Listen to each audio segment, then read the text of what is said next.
Texas is really big.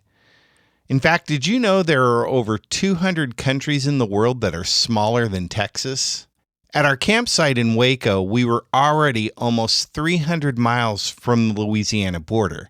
But to get to El Paso, the other border, we still had over 600 miles left. There's a lot to see in Texas, and we certainly want to come back and take some more time to take it all in. But we promised some of the kids we'd be home for Christmas. Here we go. All we need is an open road and a chance to see a never-ending world that's beautiful. Here we go with the sunlight on our skin. It's a brand new day. It's ours to take and we will let it in. This is where the adventure begins. Our first day out of Waco, we were aiming to arrive at a Harvest Host that was at a steakhouse in San Angelo, a little over 200 miles away. Not a terrible drive unless you blow a tire. Now, if we were real YouTubers, we would have videoed the entire saga, but we were on the side of a busy enough highway and a bit panicky. So we got the truck and rig pulled over safely to the side of the road, discerned there was a hole in the rear passenger side tire of the truck, and we got on with changing the tire. Pro tip, figure out how to lower your spare tire before taking off on a 7,000 mile plus road trip. But with the help of a local who stopped, we were soon on our way. We found a spot in the parking lot of the Gin and Granary restaurant outside of San Angelo, Texas, and I was off to the Discount Tire Center in town to try to get the tire repaired. If you ever need tires in San Angelo, Texas, I can't recommend Discount Tire enough. They were busy, but they stopped to help, did a great fast repair, and didn't charge me anything.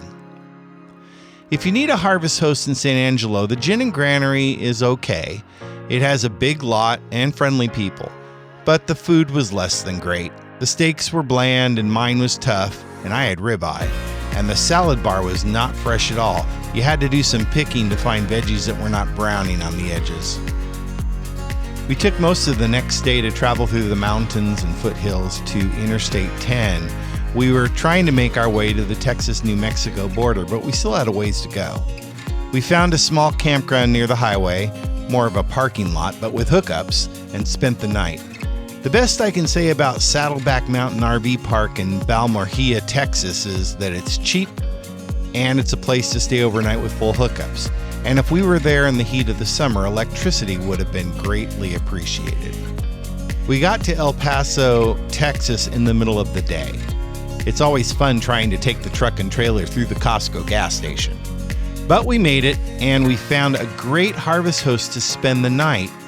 Saddlehawk Ranch is over the border in New Mexico, and it's a horse rescue ranch that purchases equines and rehabilitates, repurposes, or retires those equines that were destined to be shipped to slaughter in Mexico. Among the many activities of the ranch is carriage driving, which they introduced to a new generation of people. They took us on a great ride using a horse whose previous life was driving Amish carriages. I've been traveling on this world so long. I know I'll never come back home.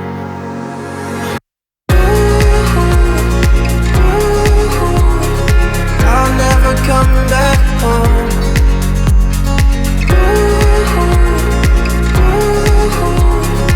I'll never come back home.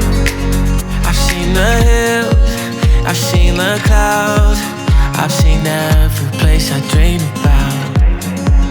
I've had my fill, I've had my doubts. I just pray one day I'll figure out. What is it I'm missing? What should I be wishing for?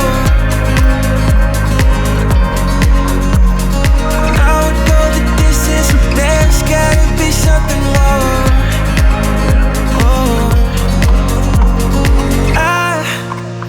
I've been traveling on this world so long. we made our way to one more private campground on our way to California. Tombstone RV Park and Campground is just outside of Tombstone, Arizona. We spent the next day exploring the dusty streets of Tombstone, Arizona, where at the OK Corral, Virgil, Morgan, and Wyatt Earp joined Doc Holliday to face off against the Clanton gang. Morgan, Virgil, and Holliday were all wounded, but survived. Wyatt Earp escaped without injury.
Since we were there closer to Christmas, it was cool enough for us to hike several miles along the San Pedro River.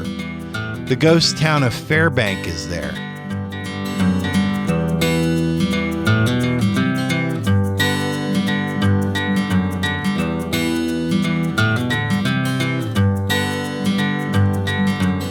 Nearby Fairbank, about a half a mile, is the ruins of the old graveyard.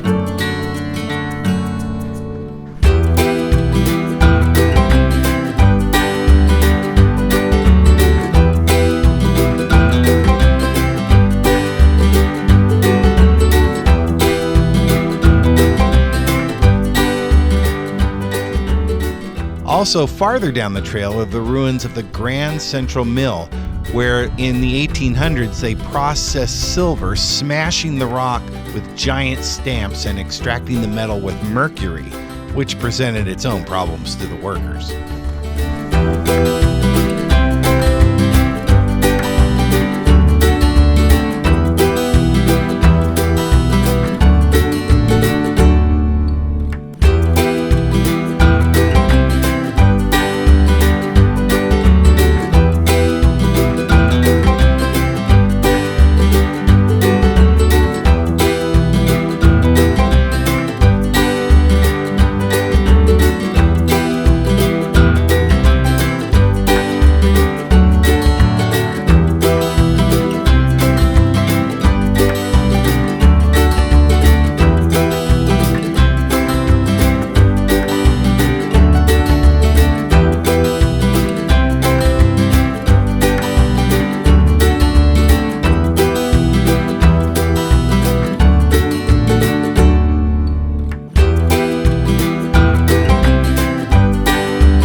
We decided on one more stop before getting to California, and since we were heading through the RV mecca of Quartzite, Arizona, we decided we'd try to find a place.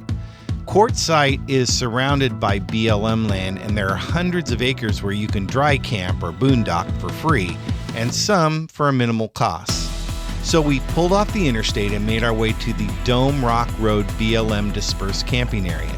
It took a bit of searching. There were a lot of people spread out, but we found a spot to set up for the night. The ground was very rocky, and it was dusty. And if it had been the normal 100 plus degrees, it would have been miserable. We only spent one night, and this is going to get me in trouble, but I truly do not see the allure of camping in this simulation of what hell will be like. What are we missing? Maybe you can let me know in the comments, but it was free. Thanks for watching.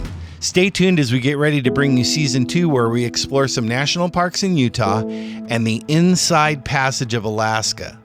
We would love to have your support in reaching our next big goal of 500 subscribers. We appreciate you helping us get closer to our goal each week. Subscribing and liking the episode by clicking on the little thumbs up icon really helps us reach new people for the channel, and your written comments mean the world to us. We love building a community, and we appreciate you taking time out of your busy day. Karen, Wesley, and I wish you happy travels. See you next time. This is where the adventure begins.